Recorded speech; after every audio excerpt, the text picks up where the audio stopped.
Howdy, howdy. Welcome on in to the pre-show, before the free show. It's the final day of the season for both our baseball teams. Yes.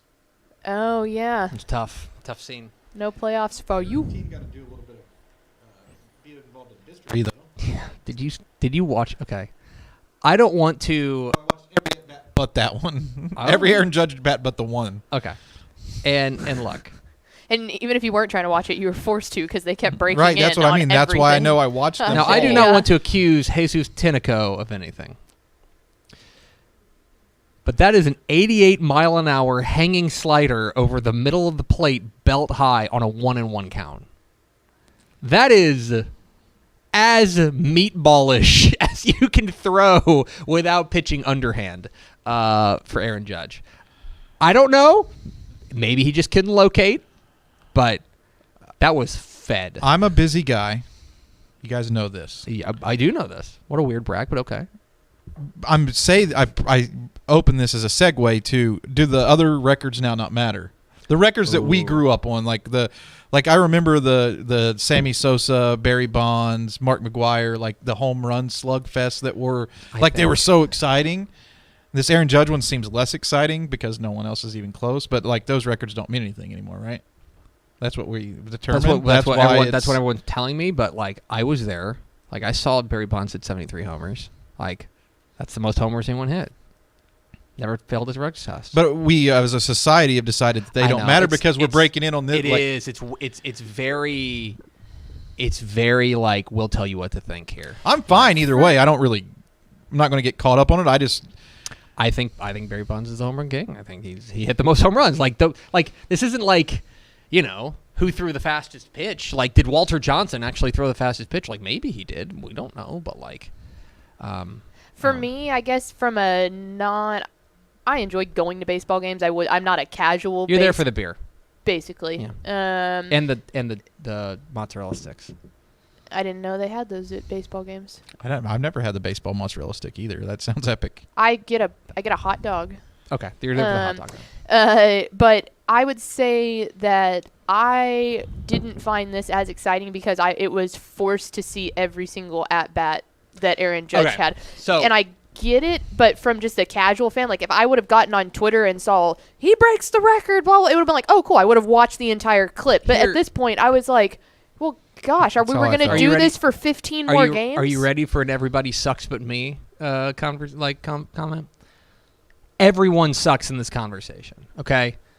ESPN should not have broken in. They shouldn't have gone in and done the split screen on this, stuff like that. Mm-hmm. What they should have done is just like say, hey, like down in the bottom right of the Chiron, be like pop up, be like Aaron Judge on deck on ESPN Plus or something like that. They have the means to do that, right? And the moment that he does it, then pull it up, then it's like screen it's and like, hey, show the replay. break in, be like, hey, by the way, we have like this live from just in from Arlington. We break into this Houston Tulane game or whatever to do that. They were wrong.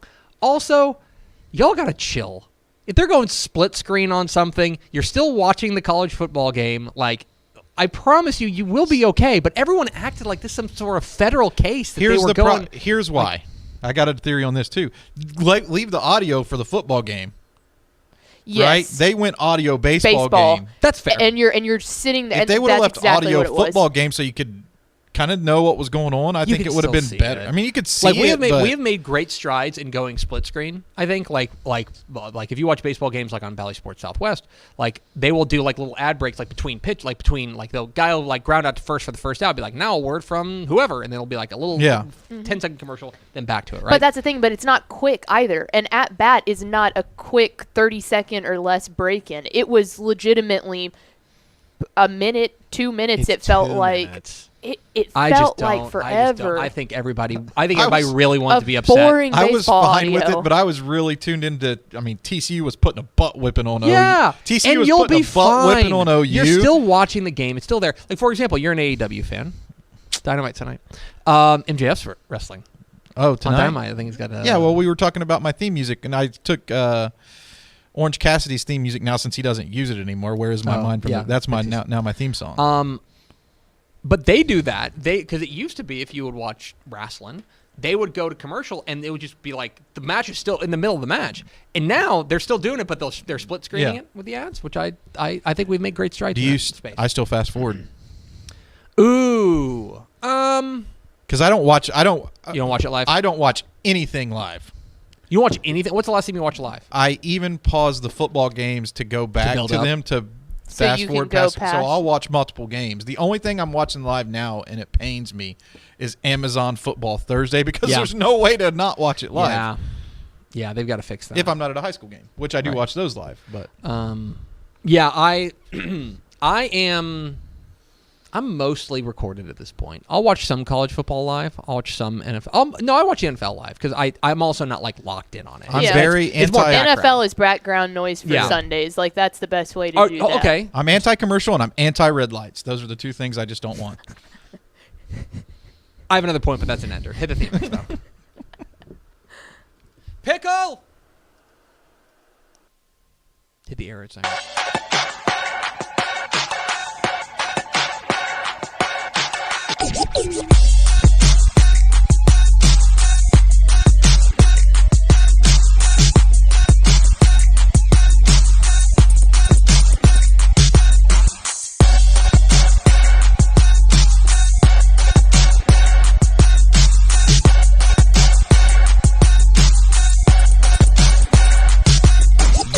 Yes, y'all. From the Dave Campbell's Texas Football Mothership here in beautiful Lewisville, Texas, it is Texas Football Today, a show on the internet. My name's Greg Tepper.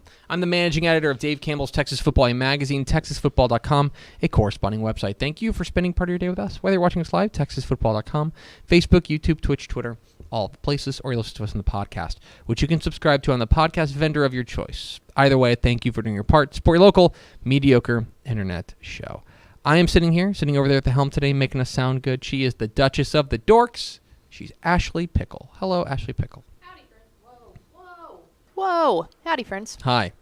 And sitting to my right, he's a recruiting analyst for Dave Campbell's Texas Football from Next Level Athlete, our friend Greg Powers. Hello, Greg Powers. What's up, y'all? How you doing? Good. Yeah? I'm excited for this weekend. I've got a big game on tap. Oh, yeah?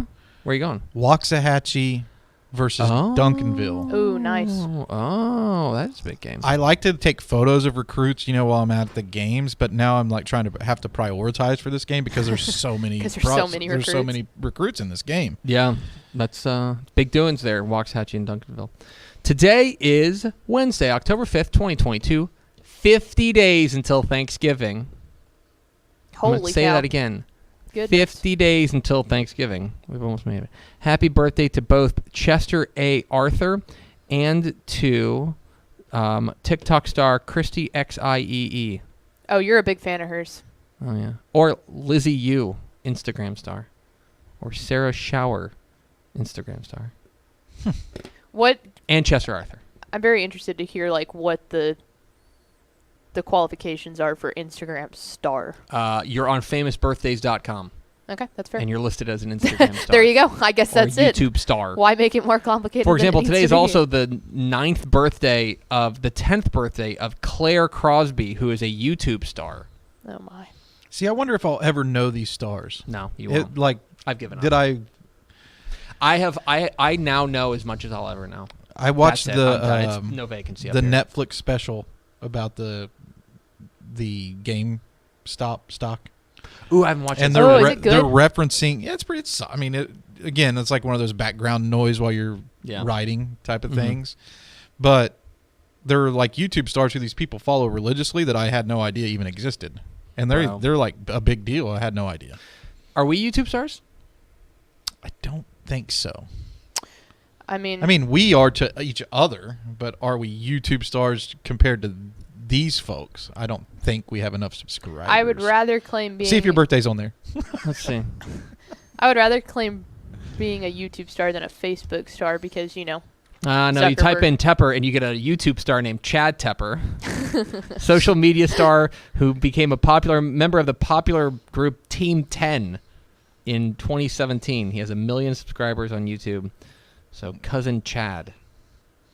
Subscribe to our YouTube so we can become stars. Oh, there we go. There's a pitch. On today's show, folks, it's This Week in Recruiting with Greg Powers, Next Level Athlete. All the news and notes from the recruiting world. And then back out the show, Powers caught up with Trevor Goosby, the star offensive tackle, a member of the Dave Campbell's Texas Football Hot 100. So make sure you go and stick around for that. But first, Pickle, do we have first four through the door? We sure do. It was Chase Burnett, Rob Hadaway, Tony Blaylock, and Nick Morton. Welcome in, fellas. Hello, friends. Hello, compatriots. Hello, co-conspirators to this here episode of the show. Do you want to do this? Let's do it. I'm Greg Tepper. That's Greg Powers. This is This Week in Recruiting. It's This Week in Recruiting. Every time it hits. It's This Week in Recruiting. I did a special one today. With Greg Powers at Next Level Athlete. Follow him on Twitter at GPowersScout. Follow Next Level Athlete on Twitter. Next Level D1. See his fine work at TexasFootball.com/recruiting. And of course, this is brought to you by our good chicken friends at Chicken Express. Chicken Express. I went there on Friday. Oh, yeah, you're welcome. Wasn't that my suggestion? Mm-hmm. That sounds awesome. I went there on Friday, and I got my usual, which is it's the number one combo. I need a little bit of their jalapeno ranch is really good. Mm-hmm. Because you're a ranch person. Have I tried it? I don't know. Maybe you're a purist. That's fair. I don't know your That's life. Fair. No, I always get ranch and I always get gravy, so I can do the best of both worlds. Yeah, and then also that's a temperature change because the ranch is served cold. So that's next good. level. Got the corn nugs. Next level ranch connoisseur. Can you deem me? Am I a 5-star? I mean, there's nothing that's on that menu that's not a 5-star. Yeah. That's the way I see it. And there's certain times that it slaps or hits different. And this is the type of season to go to Chicken Express, like fall. Yeah, it's fall weather. It's fall food. The guy did try to upsell me at the end. He's like, "Would you like a cookie or a pie for $1?" And I'm like, "Oh God, yes. but no, not today. I need to circle back to him." Okay, I'll make a commitment. I'll go ahead and do it. We have breaking news. I'm going to upgrade to the pie now. Okay. So I can report back on how I like it. There we go. Come back next Wednesday for a full report on the Chicken Express pies.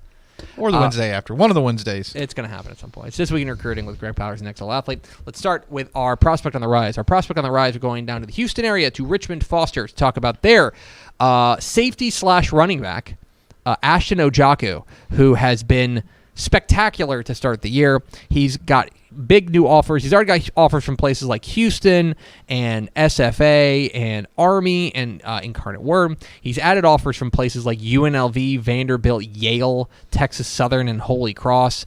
A 3-year starter. I know him as a running back. You're listing him here as a safety, which I presume is where you think he'll stick at the next level. Yeah, and watching this senior tape, I mean, he does make a lot of plays at running back, and he's so valuable to them on the offensive side of the ball that his stats are kind of skewed to offense as well.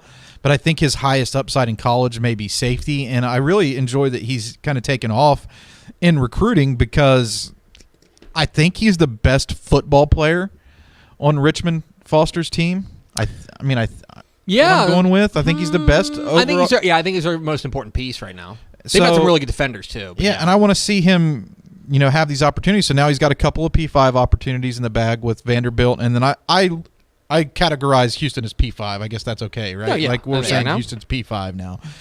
So he does have a couple of good options, one close to home and then one, of course, in the SEC. And whenever you see this many offers coming in, like in September, that means schools who watch his tape, all are watching the tape, are like, yeah, we got to offer this guy. It's a little late for some schools. They may have already filled the position of need there, but schools that are still looking for a guy who's 6 foot 190, can play multiple positions, could be a thumper in the defensive secondary. Go ahead and take a look at this talented guy from Richmond Foster. Ashton Ojaku is a name to know, not only as a recruit, but also as a high school football player the rest of the way. Let's go to our commit of the week. Our commit of the week. Am I reading this correctly? Oh, You are. I knew you would enjoy Powers, why? Get your guns up, folks. Coppell's star cornerback Braxton Myers is committed to Ole Miss. Had offers from all over the SEC, including LSU, Auburn, and Arkansas. Had offers from places like Clemson and USC. We've got him as a 4-star, number 24 in the DCTF Hot 100. But Ole Miss gets the services of Braxton Myers, who, have to say, big fan. Yeah, and I think this is a huge pickup. He was a one-time USC verbal commitment, backed off of that pledge. Ole Miss was like the leader in the clubhouse the entire time since he made that decommitment, so he finally kind of made things official. Really kind of referenced the attention and the that type of stuff, the love that Ole Miss showed him throughout the recruiting process that kind of tipped the scales in their favor. And I really like him because he's a technique sound defender. He's a guy who really gets it from the X's and O's perspective. He's been well coached. His father was a really good football player as he was coming up as well. As of course, as you guys have followed this recruitment, you know that. And Braxton is a guy who I think will have a chance to shine in the SEC. I think he can play corner. I think he could also play safety. And because of his versatility, and because you can depend upon him, I think he's a guy who could see early action as well at the college level. So Ole Miss has been interesting because I had to look this up. Ole Miss is pretty interesting in the sense that they don't come into Texas all that much, but like they're it's impactful. They're choosy. Yeah. They're choosy, and they tend to be around the DFW Metroplex. Like last year, they had the kid Kieran Heath from Mansfield Legacy. The year before, they had a pair of guys in J.J. Henry from McKinney, McKinney North rather, and then Denton Braswell's Eric Cade. So they have a sweet spot. Lane Kiffin has a sweet spot there at DFW Metroplex, and this would fall into that category. Yeah, and this year they've got a pair of defenders from the DFW. In addition to Braxton Myers, they also have a commitment from Daniel Demery at Dallas Parish Episcopal, another player who I was really impressed with this season when I watched them play against South Oak Cliff. Demery is another one of these guys who fits in that same mold.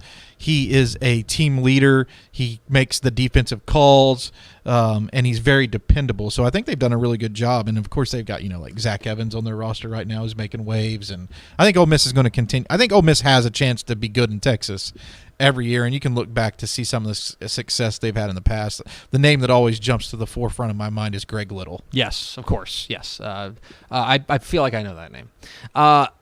This week in recruiting with Greg Powers, Next Level Athlete here on Texas Football Today. Get involved in the conversation at #TF Today. Let's roll on to our underclassmen of the week. Our underclassmen of the week, let's go to the capital city, Austin Vandegrift's 2024 junior large child offensive tackle Blake Frazier, who clocks in at 6'6" and 260 as a junior. Anyway, he picked up offers this week from rivals Baylor and TCU. He adds that to a growing list that already includes Houston, A&M, UTSA, Colorado, and most notably Michigan on this list. We normally don't spotlight Michigan here on Texas Football Today, but it seems relevant here. His dad, Steve, played at Michigan in my formative years, which would have been, I think, 95 through 98. So I definitely remember his dad. This was and he looks, even on the tape, kind of wearing that 77 out there playing right tackle. He kind of looks like a Michigan offensive lineman. But school's going to come after him.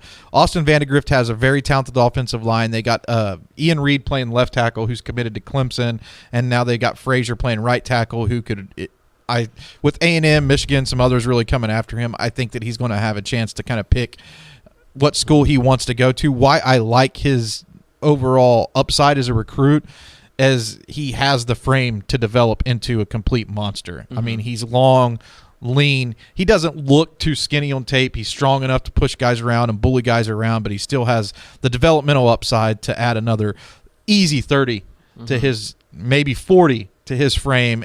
And I almost caught myself saying, and transition to the Big Ten, because in your mind you think, he's going to play for Michigan. That's where his dad played. But I don't think that that's necessarily a certainty when you're in Austin. No, it's not as, those things can be informative, but not necessarily, that's not destiny. You know right. what I mean? We've seen it time and time again of players that don't go where their dad was a star. I will say that he visited Michigan a week or so back, and they rolled out the red carpet for him and made him a priority recruit.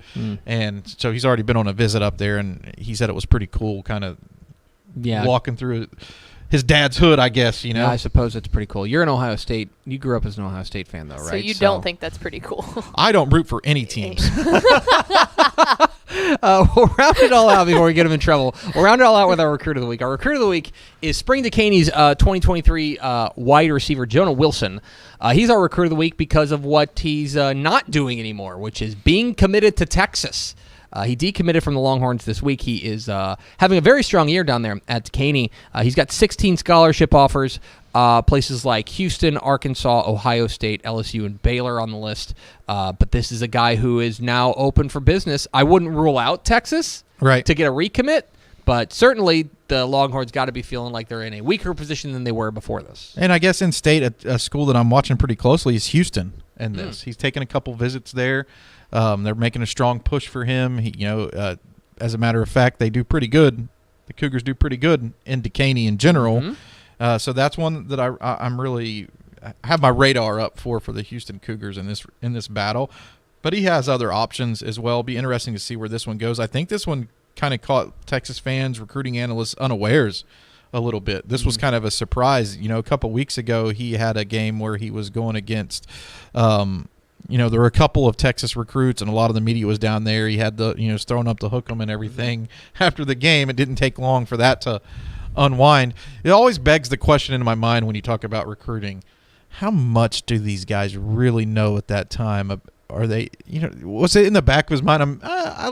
These Texas reporters are here to see me, but I'm going to decommit. Oh, it's, you know what I mean? I guess it's case to case, but did he know? Oh, there's certainly, look, I think you've been around this game long enough to know that there are certainly, why are you playing zero coverage against him? Sorry. Not a good idea. Because that's sorry, what I happens. looked up and I'm like, there are no safeties deep. I'm like, that's a bad idea. There are definitely guys who want the recruiting, spotlight and story and stuff like that, and be that. I'm certainly not saying that that's Jonah Wilson. I'm saying that there are those players who do that, and then there are other players who are like, I look at a guy like Arch Manning. Arch Manning was just like I know everyone wants to hear from me. I'm just going to put out on my Twitter account once and say I'm going to Texas. That's it. There are people. There's definitely people on both sides on that until they're not. Yeah, exactly. You know what I mean? Arch Manning could have had a very simple recruiting process and said, I'm just going to Texas and that's it, and I'm going to be very conservative in the media until he's not going to Texas. Yeah.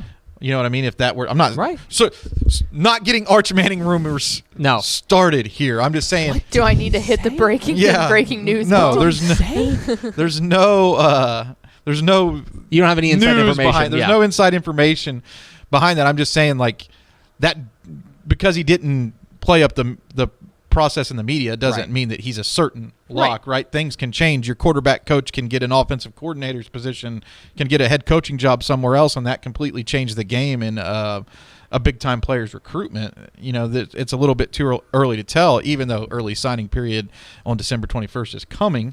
It's not too far away, just over a couple of months away. As these schools what day is it? December 21st this year. So it's actually this year the week after state championship. Yeah. Oh, that's good for you. Nice. Is it? Yeah, I guess it is. You get to, I'd be interested to see how it goes. I do think maybe it's bad for you. I don't know. I think it brings more intrigue to the state title games from a recruiting perspective for sure, because there are going to be guys who aren't signed yet. Yeah. And now recently they've all been That's a great point. signed, so I think there will be a little bit more reason to tune in to some of the state championship stuff if you're... I also just get to see you more, which makes me happy. Yeah, I'll be here. I know.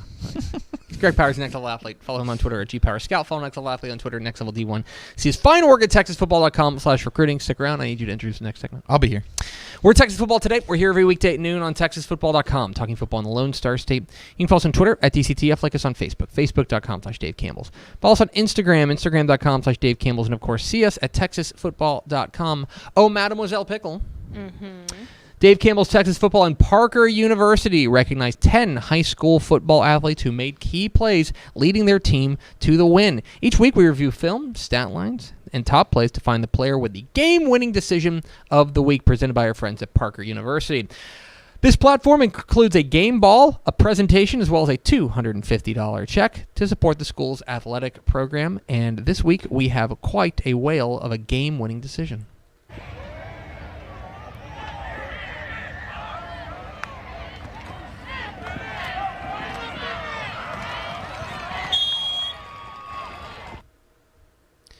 Eli Coach returned a blocked field goal for a touchdown in overtime as Lake Dallas Falcons beat Frisco Memorial 54-48, improving to 6-0.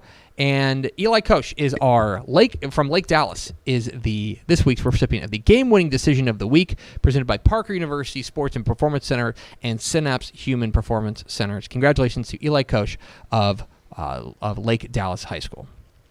Now, word from our friends at VCR Now.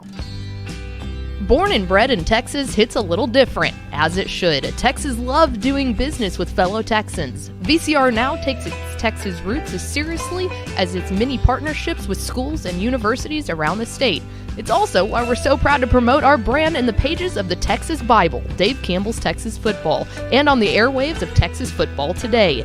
Driven by producing quality broadcast video, state-of-the-art audio, and LED video scoreboards at affordable prices, VCR Now makes sure to listen to your needs in its athletic department before recommending the next best steps. Building great products is our business, and it's our focus on building meaningful, long-term partnerships with our clients that sets us apart.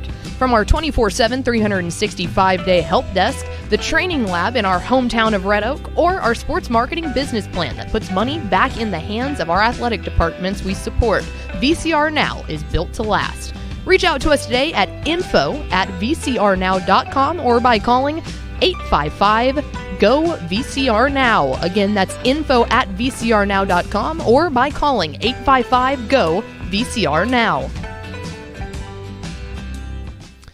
Hey, Powers, who'd you talk to this week? We caught up with Melissa left tackle Trevor Goosby, a one-time TCU commit who flipped to the Longhorns because it was his dream offer. Well, let's hear from him. DCTF Hot 100's offensive tackle, Trevor Goosby from Melissa here on Texas Football Today. Greg Powers, Dave Campbell's Texas Football Next Level Athlete. I'm out here at Melissa High School by 2023, joined by 2023 offensive lineman Trevor Goosby. Man, Trevor, I got to say, I feel like every time I see you, you're getting a little bit bigger, a little bit stronger. What's the process been like for you to continue to become a more complete player, to continue to become a better player week in and week out here at Melissa? I guess just consistently lifting and eating healthy has been a big part of how I've been growing as a player and just physically, and also just consistently doing footwork and stuff and doing workouts on my own time. I think it's really helped me out. I got to give credit to your O-line coach here who put me on to you at a very early stage, said that you were going to be one of the tops in the country. At that time, you didn't have so many schools stepping to you like they have been over the last few months, but really in the spring evaluation period, everybody wanted to jump in the game. What was that like to just have all those colleges chasing after you and having all that attention? I mean, it's probably a little bit of a whirlwind, go from school 1 to school 20 or however many it was that end up stepping up. It was surreal at first, I was just trying to make my way through it. I didn't really understand it at first, just a kid that only had, maybe 1 or 2 offers, to get in 20. It was crazy, but I worked through it and I picked the right one for me. So I'm happy about that. That right one was the Texas Longhorns. What made them right? Just the coaching staff, the elite level of coaching that they've coached at. They're coming from Bama, which is obviously an elite school. Nick Saban, all those guys, and also just it felt like a family. And I've been a Texas fan since as long as I can remember. I mean, I have a whole Texas wall in my room, so yeah. I mean, it was kind of meant to be. What was the day like when you got that offer? Then, growing up a Texas fan, when you found out, because I know that was an offer that you were in the hunt for, right? You were hungry to add an offer like that, and then when that day finally came, what was that like for you and your family? I mean, it was awesome because they brought me into Coach Sark's office and everything, and Coach Sark, Coach Flood, and my parents. We all sat down, then they offered me. So it was, it was like almost like a picture perfect type offer.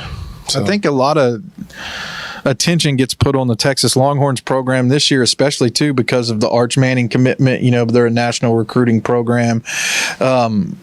They got Quinn Ewers there, Hudson Card. It seems like they recruit good quarterbacks, and you're a left tackle, right? It's your job to protect that dude's blind side. How cool is it to be able to maybe one day be protecting the best quarterback in college football? Is that something that you think about, or you just try to concentrate on what you have to do to take care of, make sure you don't make those mistakes?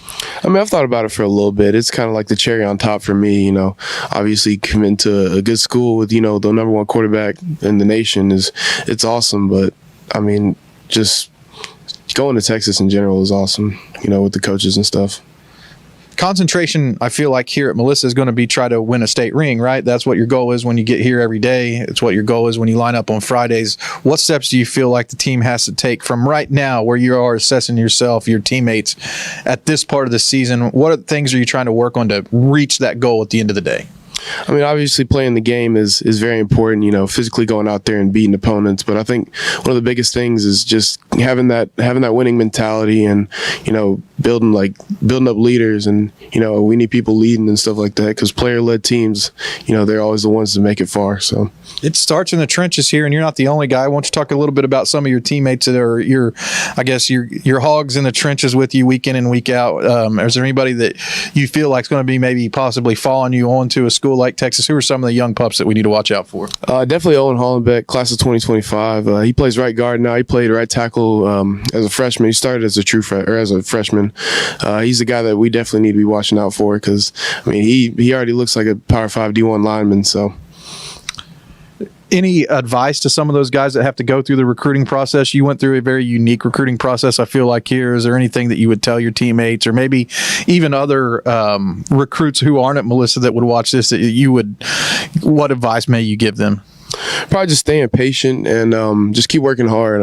Schools are definitely going to find you because, even schools now are still actively looking for 2023s. Says the guy who's 6'7". Yeah. Yeah. Just keep working hard and, keep striving for greatness, man. Appreciate it, Trevor. Thanks for the time. Of course, good luck with the rest of your senior season. And, of course, congratulations on your commitment to Texas. Thank you. Yes, sir. There is Trevor Goosby, another large child joining us here. You love to get those type of recruits who are just like that charismatic, right? Yeah. In your recruiting class. Yeah, that's easy. Yeah. That's it. Well, and the other thing is if you're Texas, he becomes a lot like who was the guy for A&M last year that was really banging the drum and helping to kind of seal up that class. I don't know. They had one. You like how I helped you out there? Yeah, thank you. There was one guy who was always on social. Bryce Foster was pretty involved. The mountain, our mountain. But he was a freshman. He was a freshman last year. Let's see. Let me see if you can look it up. But yeah, a guy who's super into social media, kind of recruiting other players. And so a guy like honestly, Ruben Owens for Texas was huge on that front of starting to recruit other people. And then Connor Wigman, Bryce Anderson, Cameron Dewberry, Evan Stewart. Those were the top end guys. Donovan Green and P.J. Williams were both pretty. Yeah. Maybe that's what it was. Anyway, we appreciate Trevor Goosby from Melissa being our guest this week. Pickle, can I tell you about Whataburger? Because the time has come to nominate the Texas high school football players you believe should be on the 2022 Whataburger Super Team. That's right. Dave Campbell's Texas Football and Whataburger are proud to team up this year to honor the best and brightest stars in Texas high school football with the 2022 Whataburger Super Team. And it's all in your hands. Ain't my fault. This is true. Yeah, we can't take the blame for this. The one thing we can't take the blame for. Nominate the players you think should be on the 40-player Whataburger Super Team by going to texasfootball.com/whatasuperteam. That's right. Nominations close on November 1st, and only players who are nominated are eligible to be on the ballot. And let me tell you something about November 1st. It is sooner than you think. Yeah, it's only 50 days till Thanksgiving. November 1st. It is October 5th. Okay? November 1st is tomorrow, basically. So you better go to texasfootball.com/whatasuperteam today to nominate your favorite player. Let's go over to Ashley Pickle for America's second favorite segment, Final Thoughts. Let's pull this up. Thursday, tomorrow. Oh, Powers is jealous. I am. If you want to come by, you can. Yeah, we're just inviting everybody. We may not have a microphone for everybody, but if you just want to hang. I might swing by. I got a big doings tomorrow night. Let's tell people what we're talking about first because this is an audio medium. DCTF watch-along happening tomorrow, October 6th, 6 p.m. It is a 6 p.m. kick, the earliest one that we've done. Katie Pato taking on Katie in that District 19 6A down there. But we will have Mike Craven, Tepper, myself, and then our two special guests. Lubbock Coronado head coach DJ Mann is driving all the way in from the 806, and our guy Marcus Shavers, backed by popular demand, will be there to provide much better commentary than what we ever will be able to. I got to be honest. We were excited about it because we love these guys, right? But then we put it on social media. The people were pumped. Shavers was awesome last Shavers year, was and I'm awesome really last looking forward to He- hear what DJ has to say. people were asking like Coach for Man. us, be like, we got to have Shavers come back. Yeah, Coach Man will be great. Yes, Coach Man. He'll be great, and two of our favorite guys, and I know Craven's fired up. He threatened to bring Taco. Yeah. Which is his dog. We'll see. I don't know. There's a lot of equipment. Hopefully, that's not an HR issue. I don't know. That's a good question. We don't really have HR though. That's the thing. How do you think I'm still employed?